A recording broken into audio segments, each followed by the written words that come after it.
স্বাস্থ্য বিষয়ক আমাদের আজকের এই বিশেষ বিশ্লেষণে সবাইকে স্বাগত। চলুন সরাসরি মূল বিষয় প্রবেশ করা যাক। দৈনন্দিন পুষ্টি আর খাদ্যাভ্যাস নিয়ে আমরা সাধারণত যেভাবে চিন্তা করি সেটাকে আজ একটু অন্যভাবে দেখার চেষ্টা করব। না খেয়ে থাকা বা কষ্ট করার দিন কিন্তু শেষ। এবার সময় এসেছে বিজ্ঞান আর সাইকোলজিকে কাজে লাগিয়ে আমাদের শরীরকে ঠিকঠাক বোঝার। ডায়েট শব্দটা শুনলেই মনের মধ্যে কেমন যেন একটা ভয় কাজ করে, তাই না? মনে হয় যেন সেদ্ধ আর একদম বিস্বাদ খাবার খেয়ে দিনের পর দিন কাটাতে হবে। কিন্তু এই পুরনো ধারণাকে এবার পাল্টে ফেলার সময় এসেছে। নতুন এবং একদম আসল ধারণাটি হল সঠিক সময়ে সঠিক খাবার দিয়ে শরীরকে পুষ্টি বা নারিশমেন্ট দেওয়া। এটা মোটেও কোনো শাস্তি নয়, বরং শরীরকে ভালো রাখার একটা দারুণ প্রক্রিয়া। এই পুরো প্রক্রিয়াটি কিভাবে কাজ করবে সেটা বোঝার জন্য আমাদের আলোচনাকে 4টি ধাপে ভাগ করা হয়েছে। 1. মাইন্ডসেট বা মানসিকতার পরিবর্তন। 2.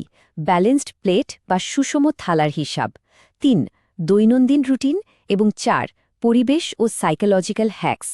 আগামী কয়েক মিনিটে ধাপে ধাপে একটি সহজ ও স্বাস্থ্যকর লাইফস্টাইল তৈরি করার উপায়গুলো একেবারে জলের মতো পরিষ্কার হয়ে যাবে। তো শুরু করা যাক আমাদের প্রথম ধাপ দিয়ে, মাইন্ডসেট বা মানসিকতার পরিবর্তন, যাকে বলা যায় সিস্টেম রিস্টার্ট করা। দিনের শুরুটা কিভাবে হচ্ছে তার উপর নির্ভর করে আমাদের পুরো দিনের এনার্জি লেভেল। সকালবেলা ঘুম থেকে উঠেই বেড টি বা কফি খাওয়ার একটা প্রবণতা আমাদের অনেকের মধ্যে দেখা যায়। কিন্তু বিজ্ঞান বলছে সকালে খালি পেটে চা বা কফিতে থাকা ক্যাফিন আমাদের মেটাবলিজমকে কনফিউজ করে দেয়। এর বদলে সকালে উঠে 300 থেকে 500 মিলি সাধারণ বা হালকা গরম জল পান করা উচিত। এটা অনেকটা হ্যাং হয়ে যাওয়া ফোনকে রিস্টার্ট করার মতো কাজ করে। এই জল শরীরকে ভেতর থেকে ফ্ল্যাশ করে এবং পুরো সিস্টেমকে একদম ক্লিন একটা রিস্টার্ট দেয়। চটজলদি ফ্রেশ অনুভব করার এর চেয়ে ভালো কোনো উপায় হতেই পারে না। জল খাওয়ার পরে কি চা বা কফির পালা? একেবারেই না। সকালের শুরুতে শরীরের প্রয়োজন হয় ব্রেকফাস্টের আগের জ্বালানি, যাকে আমরা বলতে পারি হাই অকটেন ফিউল। শুরুতে ভারী কার্বোহাইড্রেট বা চিনি দিয়ে দিন শুরু করলে পরে এনার্জি ক্র্যাশ হতে পারে। তাই দিনের প্রথম খাবার হিসাবে বেছে নেওয়া উচিত ফাইবার ও ভিটামিনযুক্ত যে কোনো একটি সিজনাল বা ঋতুভিত্তিক ফল এবং সাথে এক মুঠো বাদাম।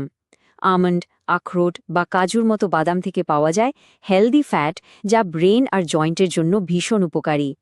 এই হাই অকটেন জ্বালানি দেওয়ার পরেই আনন্দের সাথে সেই সকালের চা বা কফিটা পান করা যেতে পারে। এবার আসা যাক আমাদের দ্বিতীয় ধাপে, ব্যালেন্সড প্লেট বা সুষম থালার হিসাব। এখানে আমরা কথা বলবো খুব সহজ একটা নিয়ম নিয়ে, 50-25-25 রুল। স্বাস্থ্যকর খাদ্যাভ্যাসের সবচেয়ে বড় ভিত্তি হল এই পদ্ধতিটা। আমাদের প্রতিদিনের খাবারের থালার একটি নিখুঁত চিত্র যদি আমরা কল্পনা করি, তবে পুরো থালাটিকে 3টি কাল্পনিক ভাগে ভাগ করে নিতে হবে। থালার 50% অর্থাৎ ঠিক অর্ধেকটা পূরণ করতে হবে ফাইবার সমৃদ্ধ শাকসবজি বা সালাদ দিয়ে। এটা পেটকে দীর্ঘক্ষণ ভরা রাখবে। এরপর 25% থাকবে ভাত বা রুটির মতো কার্বোহাইড্রেটের জন্য, যা শরীরে শক্তি যোগাবে। আর বাকি 25% থাকবে প্রোটিনের জন্য, যা মূলত আমাদের পেশি গঠনে সাহায্য করবে। এই পুরো হিসেবে সবচেয়ে গুরুত্বপূর্ণ বিষয়টা হল প্রোটিনের ভূমিকা। আমাদের দৈনন্দিন খাবারে ভাত, আলু বা ফ্যাটের কিন্তু কোনো অভাব থাকে না। আসল হিরো অর্থাৎ প্রোটিন প্রায়শই মিসিং থেকে যায়। শুধুমাত্র যারা বডি বিল্ডিং করেন তাদেরই প্রোটিন লাগে, এটা একদম ভুল ধারণা। ডাল, চিকেন, মাছ, ডিম বা পনিরের মতো প্রোটিন সোর্সগুলোকে আমাদের প্রতিদিনের খাবারের ভিআইপি ট্রিটমেন্ট দেওয়া উচিত। প্রোটিন সঠিক মাত্রায় থাকলে বারবার খিদে পাওয়ার সমস্যাটা একেবারে ম্যাজিকের মতো গায়েব হয়ে যায়। প্রোটিনের পাশাপাশি প্লেটে ফাইবারের উপস্থিতিও বাধ্যতামূলক।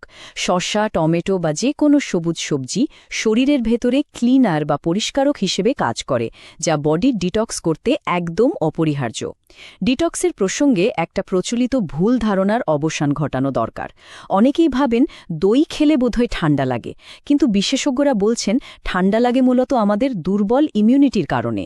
দইয়ের জন্য একেবারেই নয়। দই বা বাটা মিল্ক হল প্রোবায়োটিক্স, যা পেটে গুড ব্যাকটেরিয়া তৈরি করে আর আমাদের ইমিউনিটি এবং হজম শক্তি বহুগুণ বাড়িয়ে দেয়। তো কি খেতে হবে সেটা আমরা দেখলাম। এবার দেখব আমাদের তৃতীয় ধাপ, দৈনন্দিন রুটিন। কারণ সময়ের সঠিক ব্যবহারটাই হলো আসল।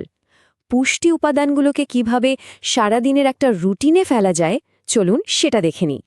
সারাদিনের একটি আদর্শ রুটিনের দিকে তাকালে আমরা দেখতে পাব সকালের ডিটক্সের জন্য হালকা গরম জল, এরপর দীর্ঘস্থায়ী শক্তির জন্য রুটি ও ডিম বা ওটস দিয়ে নাস্তা।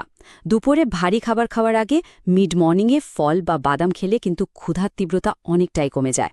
এরপর দুপুরে খাবারে সেই ব্যালেন্সড প্লেটের নিয়ম: ভাত, ডাল, প্রোটিন এবং প্রচুর স্যালাড। বিকেলে হালকা এনার্জি বুস্টের জন্য গ্রিন টি আর স্বাস্থ্যকর স্ন্যাক্স। এবং রাতে একদম হালকা হজমযোগ্য খাবার, রুটি, প্রোটিন ও সবজি। এর পাশাপাশি দিনে অন্তত ৩ থেকে ৪ লিটার জল পান করা অত্যন্ত জরুরি, কারণ অনেক সময় আমরা তৃষ্ণার্ত হলে ভুল করে ভাবি যে আমাদের খিদে পেয়েছে। আর একটা নিয়ম অবশ্যই মানতে হবে, তা হলো রাতে ঘুমানোর অন্তত ২ ঘন্টা আগে রাতের খাবার শেষ করা। এই রুটিনটিকে যদি একবার অভ্যাসে পরিণত করা যায়, তবে এর দীর্ঘমেয়াদী স্বাস্থ্য সুবিধাগুলো অভাবনীয়। এটি শুধু যে শরীরের মেদ কমিয়ে ওজন নিয়ন্ত্রণে রাখে তাই নয়, প্রচুর ফাইবার খাওয়ার ফলে হজম শক্তির উন্নতি ঘটে ও মেটাবলিজম বৃদ্ধি পায়। সবচেয়ে দারুণ ব্যাপার হল, সঠিক পুষ্টি আমাদের মস্তিষ্কে ফিল গুড হরমোন নিঃসরণ করে, যা মানসিক চাপ দূর করে প্রশান্তি আনে। আর পাশাপাশি ডায়াবেটিস, উচ্চ রক্তচাপ ও হৃদরোগের মতো ক্রনিক অসুখের ঝুঁকিও বহুগুণ কমিয়ে দেয়। এবার আমরা এই আলোচনার একেবারে চূড়ান্ত পর্যায়ে চলে এসেছি, আমাদের চতুর্থ ধাপ: পরিবেশ ও সাইকোলজিক্যাল হ্যাকস। ডায়েট ধরে রাখাটা যে শুধু কঠিন ইচ্ছাশক্তির ব্যাপার তা কিন্তু নয়, বরং এটি হল স্মার্ট সাইকোলজিক্যাল ডিজাইনের খেলা। আমাদের মস্তিষ্ক কিন্তু স্বভাবতই একটু অলস, হাতের কাছে যা পায় তাই খেয়ে নিতে চায়। বিকেলে যখন খিদে পায় তখন হাতের কাছে চিপস বা বিস্কিট থাকলে আমরা সেটাই খাই। তাই স্মার্ট এনভায়রনমেন্ট ডিজাইন হল নিজের ডেস্ক বা ব্যাগে সবসময় মাখানা বা বাদামের মতো স্বাস্থ্যকর স্ন্যাক্স রাখা। দ্বিতীয়ত, বাড়িতে জাঙ্ক ফুড বা আইসক্রিমের ফ্যামিলি প্যাক স্টক করা আজই বন্ধ করতে হবে। খেতে ইচ্ছে হলে ছোট প্যাকেট কিনে খাওয়া যেতে পারে, কিন্তু জমিয়ে রাখা একদম চলবে না। পাশাপাশি খাবার খাওয়ার সময় ছোট প্লেট ব্যবহার করলে অল্প খাবারই মস্তিষ্কে পেট ভরে যাওয়ার সিগন্যাল পৌঁছায়।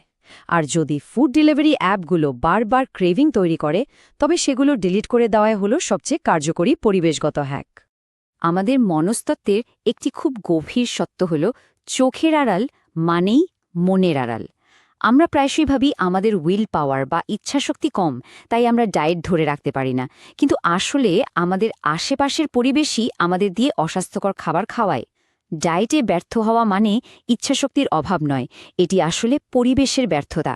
আমরা যদি পরিবেশটাকে এমনভাবে সাজাই যাতে স্বাস্থ্যকর খাবার বেছে নেওয়াটাই সবচেয়ে সহজ কাজ হয়ে যায়, তবে আর ইচ্ছাশক্তির উপর জোর খাটাতে হবে না। আর সবশেষে আসে লাইফস্টাইল ব্যালেন্সিং বা 80-20 নিয়ম। স্বাস্থ্যকর জীবনযাপন মানেই যে জীবন থেকে সব আনন্দ বাদ দেওয়া, তা কিন্তু নয়। যদি 80-20% সময় এই নিয়মগুলো সঠিকভাবে মেনে চলা যায়, তবে বাকি 20% সময় নিজের পছন্দের পিৎজা বা বার্গার কোনো অপরাধবোধ ছাড়াই উপভোগ করা সম্ভব। শরীরকে টর্চার করা নয়, বরং তাকে সঠিক জিনিস দিয়ে নারিশ করাই হল আসল উদ্দেশ্য। আমরা পুরো বিষয়টি ধাপে ধাপে বিশ্লেষণ করলাম। সকালে সিস্টেম রিস্টার্ট করা থেকে শুরু করে সুষম থালার হিসাব এবং আমাদের চারপাশের পরিবেশকে স্মার্টলি ডিজাইন করার কৌশলগুলো এখন আমাদের সবার জানা। এখন সবচেয়ে বড় প্রশ্নটি হল, আজকের এই আলোচনার পর আগামীকালের সকাল থেকে বর্তমান খাদ্যাভ্যাসের ঠিক কোন ছোট্ট বিষয়টি সবার আগে পরিবর্তন করা হবে? এই পরিবর্তনের প্রথম পদক্ষেপটি নেওয়ার দায়িত্ব এখন আমাদের সবার। আমাদের আজকের এই বিশ্লেষণটি দেখার জন্য অসংখ্য ধন্যবাদ।